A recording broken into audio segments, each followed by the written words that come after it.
Nandito ako sa gitna ng bundok. Nasiraan yung aking motor, hindi umandar, biglang nag-stop at hindi ko namandar. So I am waiting sa pwedeng dadaan dito para tumulong sa akin. Wala akong tools. Wala din akong tools. Di ko alam kung anong problema ng motor. Kanina ko pa sinusubukang paandarin. So, higa muna tayo sapagkat kanina pa tayo nakatayo. Hi guys, so ito. Pangalawang beses tayo nasiraan. Sira tayo kanina dun sa spark plug. Bumili tayo, bumalik pa tayo. Ngayon is flat naman.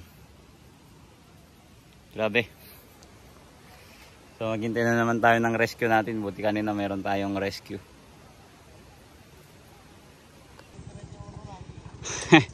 For the second time around guys. So buti na lang meron tayong rescue.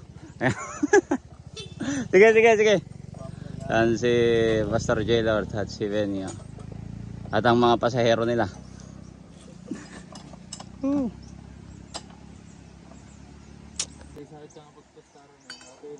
Turog ka pa lang yun.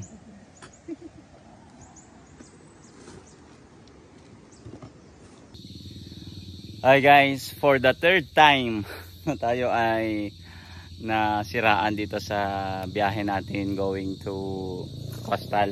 Kanina na flat yung harap na gulong, ngayon naman is sa likod na gulong. Ito, flat na naman.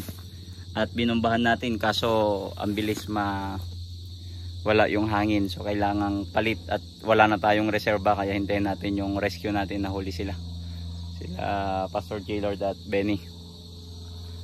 And guys, ito yung reality ng biyahe dito sa Coastal. Biruin mo, tatlong beses first time mangyari na 3 beses akong masiraan dito sa gitna ng biyahe. While waiting, merienda muna tayo. Buti may bawon tayong nuts saka cheese bread. Grabe. 5:30 tayo umalis. 12:30 na. Di ba tayo nakakarating? 12:30. So mga 1 hour pa. Hanggang dun sa Divilacan Centro. Guys, nandito na ang rescue. For the third time. Nyamit kinasuswerte na tangal daw.